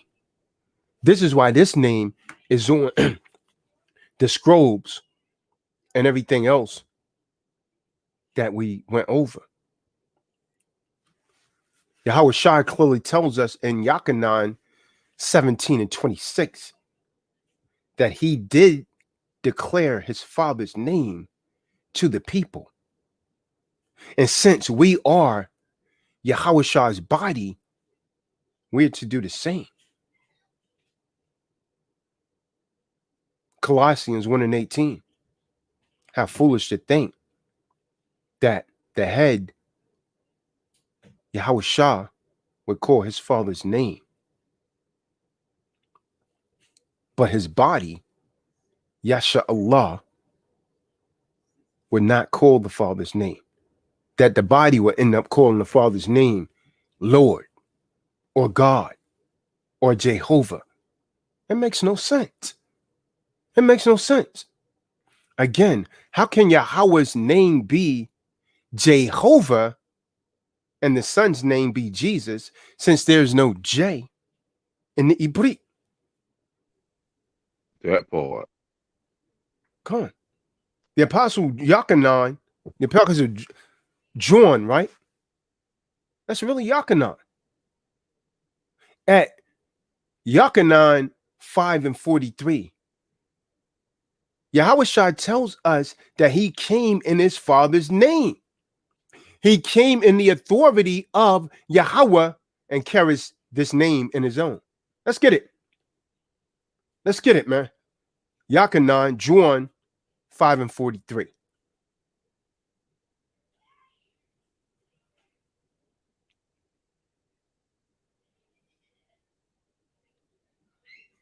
You're too weak to read, man. You might want to go and get a sandwich. Your fast is over, Will. You might want to go and get a sandwich. You might want to go and get a sandwich. How they say it down there, you might want to get a sandwich. And a pop. Sandwich. They don't even say soda, they say pop. Or a Coke. Yeah, and a pop. That's what my granny used to say. Give me an old pop. They'll call a damn orange soda a Coke. I mean, let me get a Coke. I hand him a Coke. Yeah, I want that, boy. I want that grape soda. Damn. You want a piece of fried chicken too? Why don't I get you a slice of watermelon while you at it? The book of Yachanan, chapter 5, verse 43. And these are Yahweh Shai's words. I am come in my Father's name. See that? And ye receive me not. If another shall come in his own name, him ye will receive. See that? Let's get Jeremiah 23, 25 through 27. It tells us that lies have caused Yahweh's people to forget his name for Baal, the Lord. These lies have been propagated throughout the leadership, man, of Christianity, Judaism, Israelites. Rakah is doing it. That's why he's looking like Wizzy the Owl. He looking like out on them steroids. You know what I mean? He looked like Woosley the damn Owl on steroids. The book of Jeremiah, chapter 23, verse 25 through 27. Otherwise known as Jeremiah. I have heard what the prophet said, that prophesied lies in my name. Well, Clark, stop prophesying lies in the Most High's name. Stop prophesying lies in his name. Go ahead, read. Saying, I have dreamed, I have dreamed. How long this be? How long shall this be in the heart of the prophets that prophesy lies? Mm-hmm. Yea, they are prophets of the deceit of their own heart. Verse 27, which think to cause my people to forget my name by their dreams, which they tell every man to his neighbor. Their fathers have forgotten my name for Baal.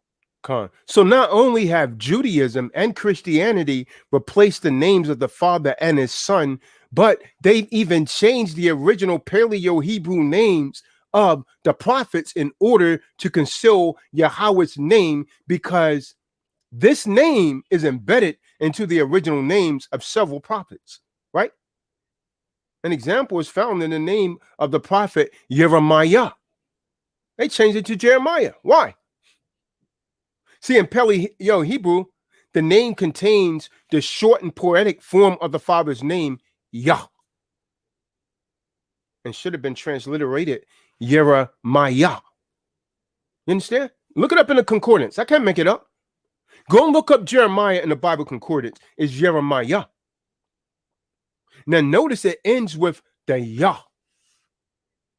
The name Isaiah should be rendered as Yeshaya. Yeshaya. Notice the ending in these two names, man. So clearly the prophets would have recognized their own names as they are found in our modern day English scriptures. They wouldn't have recognized him. You call him Isaiah. And people really believe that. They go and name their children Isaiah and say Isaiah means Yeshaya. That's a damn lie, man. That's a damn lie. Stop. What about the son's name? Hebrew 13 verse 8 tells us that Yahushua is the same yesterday, today, and forever. So do we really believe he changed his name from Hebrew to a Greco-Roman English name? Come on, man. Come on, man. Come on, man. Come on, David. You better remember that name, David. It's power in the name of Jesus. It's power in the name. You better remember that name, David. I can't remember it, guys. I'm a little old. I'm 63 years old. And I got my own congregation, the Kahan. Yeah, man. Yeah. You better learn that name, David. Yeah. He wouldn't have changed his name, David. And we learn from the Philippians 2 verse 9 that his name is above every name.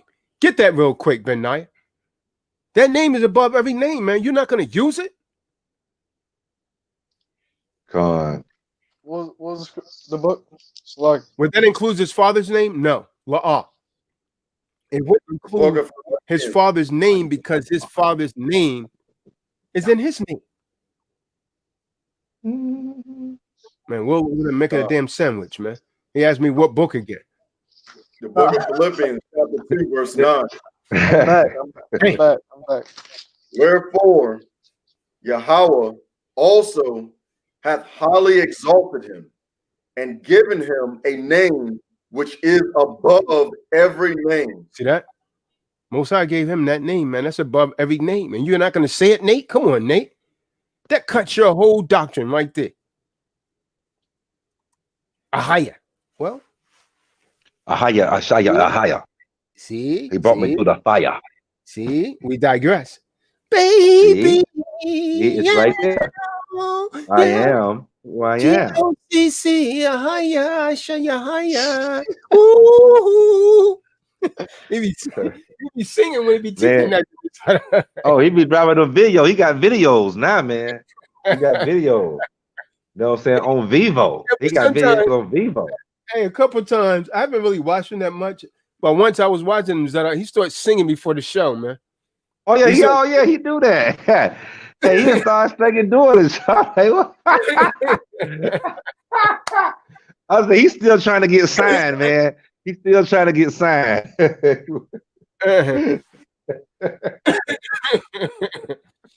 Oh man. Oh man, So again, Exodus 23 and 21 tells us that the Father's name is in the Son's name. So the Son's name is not greater than the Father. The Father and his Son share the short and poetic name Yah. Acts 4 and 12 tells us that there's no other name through which redemption can be obtained. It's Acts 4 and 12. So the Son's name in the Paleo-Hebrew is Yah, Ha, Wa, Shah. And then modern day Yiddish, they will pronounce that Yud, Ha, Shin, Ain. Yud, Ha, Wa, Shin, Ain. Yahweh. And if you notice, the first three vowels of the son's names are exactly the same as the father's name, right? And so the next we have the letter Shin, Shah, which is the SH. And finally, the Ain, which essentially is what in this English language is to be closer to the A or the I. So we say Yahweh Shah. Hebrew was read right to left. The Greco-Roman English name Jesus would have been unknown to Yahweh Shah. Jesus has no meaning in Hebrew, whereas Yahweh Shah means Yah is our deliverer.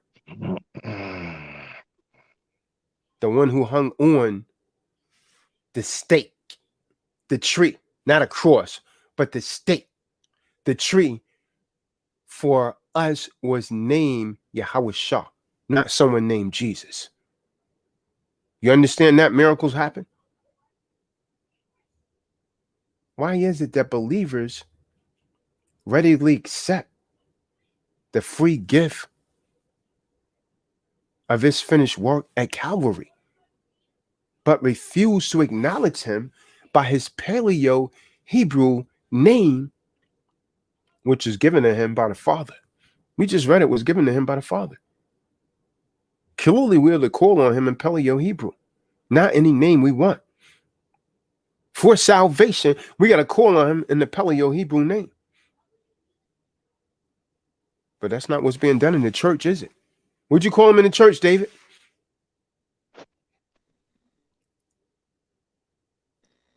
Jesus.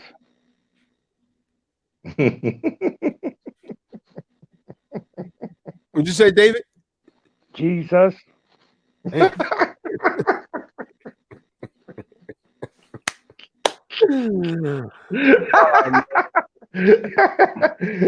If you look at the name Yahshua, that name will be pronounced the same, man. Okay. That's a clear example of how the Savior's name is to be spelled and pronounced. That's Strong's Hebrew 3091. It spells who they call Joshua, or Yahshua's name in Paleo Hebrew as Yahweh Shah. Look it up. I can't make this up. Someone pull the Strong H3091, Hebrew 3091. Same name. Why they pronounce now? I'm showing you how ridiculous that is, right? Now, if the name is, I want you to think. It doesn't take a lot to figure this out. Not a genius. If Yahawashi's name is spelled exactly the same as Yahshua, why in the hell did they write in the Bible Yahshua's name as Yahshua, but they're gonna write Yahawashai as Jesus? Can't you see that's trick knowledge, man? Exactly. That's the damn devil. Someone almost tried to fight me over that one day because there was nothing they could say. That was purposely done, man. We say Yashabun, someone wanted to debate you over that. No one tried to fight me. Damn. Yeah, they love that.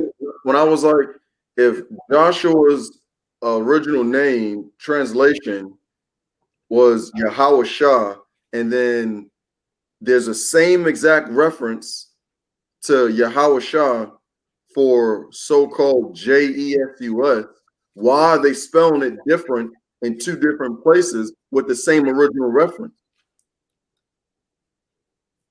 Folks down got mad and threw the Bible. I'm like, it's not me. I'm just, asking a question.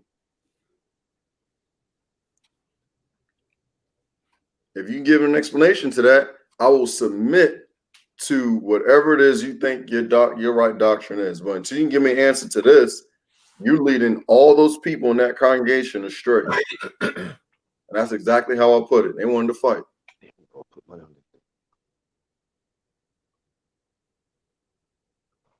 Now, this Greek, this Aramaic, they're gonna spell it differently, but let me show you. Let me prove my point. Same name. When they call Yahshua, it's really Yahawashah also. The name is the same. Same name. When you could understand it. See this? Now, this is the transliteration, and they transliterate it as Yahushua. This is why a lot of the Israelites call it that. But what are we reading here? It's not Paleo. What you're reading here is Aramaic. They put the verbs there. They changed the sounding of it. It should be Yahawashah, but these verbs made it the pronunciation Yahushua. Strong's H 3091. Yehoshua. He done screwed it totally up. And second entry. Yehoshua. Yehoshua. See what I'm saying? They can't speak our language, man. Now, what do you see down Yiddish. There? Right. Yiddish. See, that's Joshua. Meaning Yahweh is salvation. See that? Son of none. See, this is not talking about Christ. You see that? Now, this is what a lot of Israelites call Hamashiach, is it not? Yahushua. You see that? Same name, same spelling. Yah-ha-wa-shah. Same name, same spelling. Now that if that doesn't wake you up and let you know that they done this on purpose, then you need to stay asleep.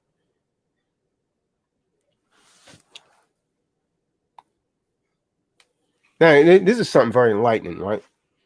If we look at the name Jesus in Strong's, let's get it. In Strong's G, which is for Greek, 2424. That's what we get. It is sounded out as E-I-Sus. E-Jesus.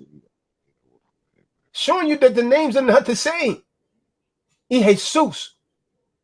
But it refers right back to Strong's Hebrew 3091. As I should prove. I've been doing some research. I'm gonna bust Esau's ass wide open, man. Exposing these damn Yiddish nonsense, man. See that? Jesus. I can't make this up. Well, I don't think I share my screen yet. Watch this. Watch this. You can't make this up. You're going to learn today, David. You're going to say the name, man. Or you're going to go over there with IUIC. See that? Jesus. Jesus. Jesus. Strong's G 2424. Jesus. Jesus. Jesus. Jesus.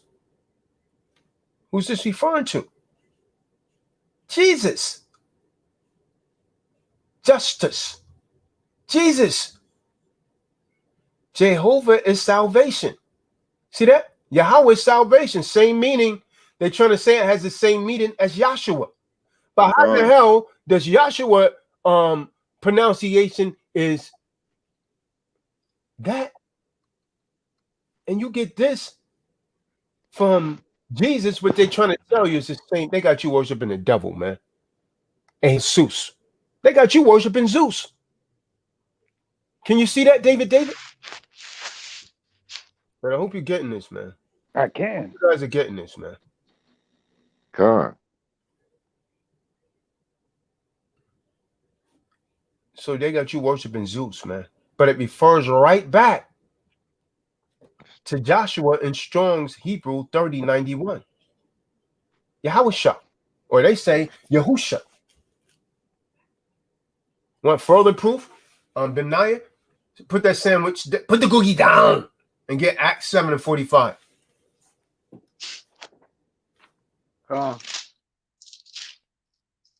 Look at Acts. Praxesis. Chapter 7, verse 45. Which also our fathers that came after brought in with Yahweh into the possession of the Gentiles, whom Yah drave out before the face of our fathers unto the days of David.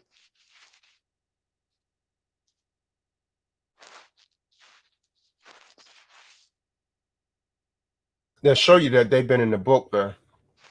That's funny. It's ironic how Strong's Greek 2424 is used for the same name for Jesus. See, names are always transliterated from the source language to the target language by the sound. Names have meaning, but it's not proper to translate them, right? In short, names are transliterated by sound of each letter, no matter what the alphabets used may be. Just if our own name in English will always sound the same, no matter what foreign alphabet it may encounter. You understand? So what do we do with the alternative spellings, such as why sure,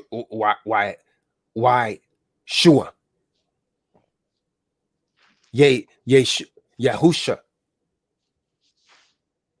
Some claim the Y in Yeshua or the Yeshua is a short Aramaic form of his name. Others declare that Yesh. You see a lot of Moors use that Yesh. It's not the Hebrew, man. See a lot of those people from the 13 love thing use that Yesh. That's not pure Hebrew.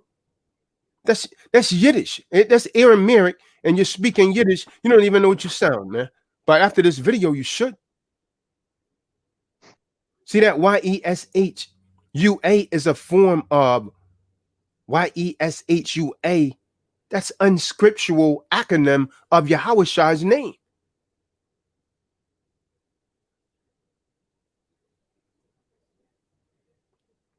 And you know what that means?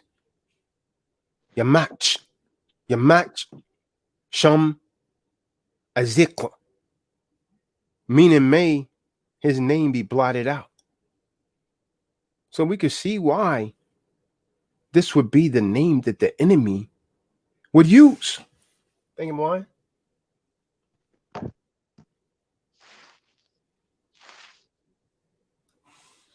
They're using that so the name of a Mashiach could be blotted out.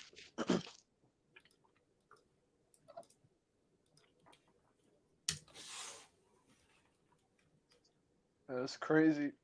going back to the going back to that Acts 7:45 on that subscript when they talk about which also our fathers that came after brought in with Jesus, they got in the subscript Joshua. So yeah, it's crazy. I'm gonna show you something. Whenever you see a so-called Israelite or more using that YE, and the brother Yeshua Bey, he uses that.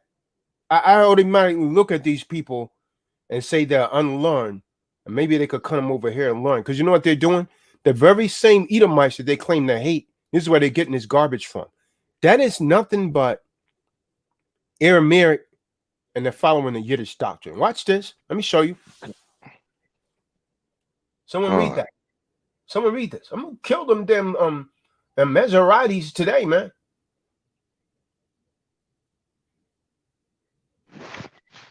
Hey, that's really small. Can you make that any bigger? It says Yimach Shemo. Yeah, Yimach Shemo. Spell it. Yimach Shemo. Yemach Shemo. Yimek. You what? Yimek. Okay, what the hell is that? Yeah, Yimach Shemo. Okay, I'll read it. Yeah. Yimach Shemo. Yemach Shemo. It's just a different ways of pronouncing it. Definition. Let's see what it means. Let's see what it means. May his name be erased. See that? Appended to the names of evil people such as see that? Haman and Hitler. Yeah. So every time one of you use that name, that spell alternatively, that is what you're doing. All of you that's simple as hell, and you walking around and you using a name Y, comma SHUA, YESHUA. That's what it means. Yamach Shema. May his name be blotted out. That's what you're saying. You're simple as hell, man. And you think yourself to be wise. You read it? It was on the screen.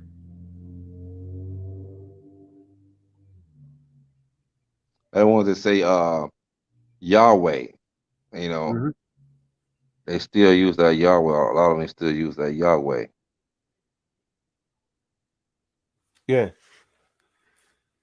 Come on. So every time that we say that Yeshua, YESHUA, we're in essence declaring that his name be blotted out from the Yahweh Shah. See that? But book of 2 Timothy 2:15 tells us that we are to rightly divide the word of truth. So what has actually been hidden or whispered into secret is now being shouted from the rooftops. That's what we're doing. That's all we're doing. God. And we learn when we read the book of Acts 9 and 15, we learn that Shaul, Paul, was commanded to bear Yahweh's name before the nations. So it's impossible for Shaul to have declared the Greco-Roman English name Jesus. Shaul declared the name Yahweh Shah, as did his body. And so must we. What happened? Shaul was sent to arrest and to kill those who called upon the name. But following his own conversion to the truth of the name by Yahweh Shah, he used it boldly and was stoned several times for it.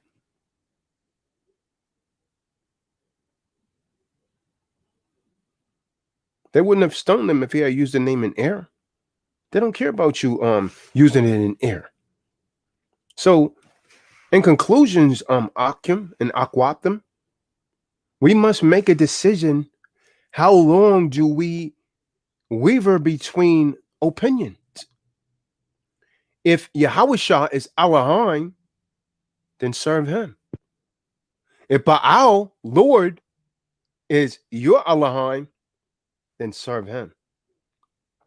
Do we call our Creator and His Son by unscriptural names and common titles, which this rabbinical Judaism and Christianity has traditionally deceived you with? Or do we return to the ancient Paleo Hebrew written by the finger of Yahweh? It's a question. See, if the scriptures is the final authority in our lives, David, then the answer is very clear, is it not? Right. The scripture revealed. David said facts.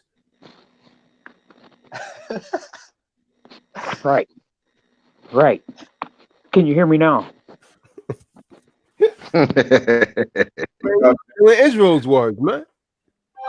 Yeah, but you took several of my words. Now he's taking Israel's words.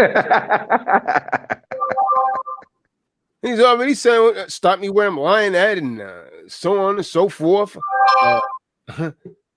Now he's using Israel's words. But hey, man, that's what it is, man. We're gonna have to come to a decision whether or not we're gonna say the name of the Most High, or whether we're gonna follow this world. Big facts, David. That's all I have, man. Who have what, man? I know people want to eat, man. Scriptures say to follow the old path. That's for the old path.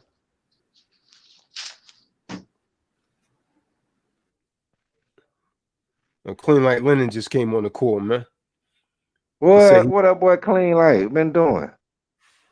He should have been fasting and atoning, man. Said he saw Israel on 145th, man. Why, of course.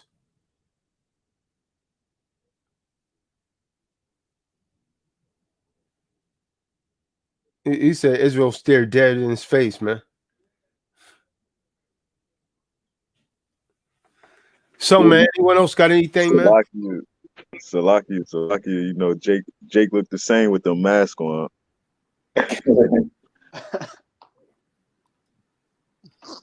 Con. I was going to say, all praises to all those that made it. Let's keep each other strong in this word. And following his law, statutes, and commandments. Don't take it personally, Clean Like Linen. Con. He didn't say nothing. He didn't recognize you, Clean Like Linen. It's been a long time since we've seen you, man.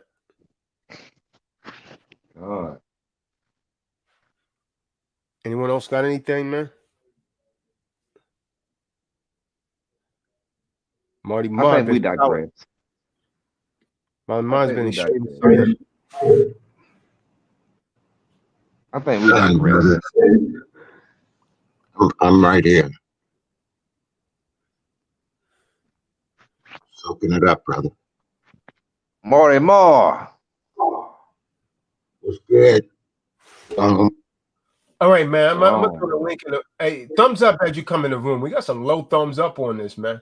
This is very informative. But I'm gonna throw the link in the room, see if anyone got anything. If not, man, I'm out of here. John Brown, you got anything? Oh yeah, that's I remember him. Guess not, man. So we could go ahead and shut it down, man. You know, everyone probably should have broken that fast now, except for Marty Ma and Zadok. And me, yeah, we still got about another, probably about 2 more hours, maybe. Yeah, I'm gonna send you a photo of me eating dinner. Man.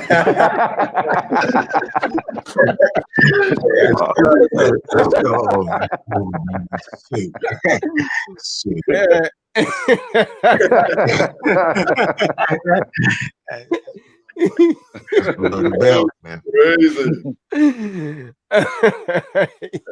is well, though. It is well. So, all right, man. Say shalom, man. I'm about to grab something to eat, man. Most out woman. God. TD Jakes. Who got TD Jakes' picture here, man? Yeah, I saw that earlier. People ain't got nothing better to do, man. And then he's gonna name himself TD Jakes. Come on, man. Ain't got nothing. That's a real live loser, man. You ain't got nothing else better to do with your time. Troll. All right, man. Shalom, man. Shalom, Shalom. shalom. Shalom, Shalom. family.